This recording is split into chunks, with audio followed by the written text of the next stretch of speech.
Boa tarde, final de tarde em casa, uma tarde maravilhosa, em contato com a natureza. E estou fazendo esse vídeo aqui para mostrar esse contato, né, que a natureza é tudo, e deixar uma mensagem positiva,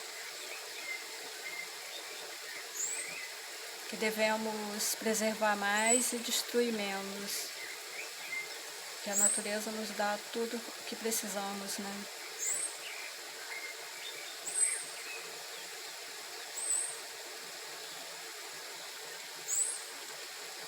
Perfeito para meditar, relaxar.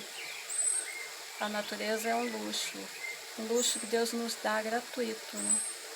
E que infelizmente o homem vai destruindo. Ao passar dos anos, vamos perdendo muito. Tenhamos mais consciência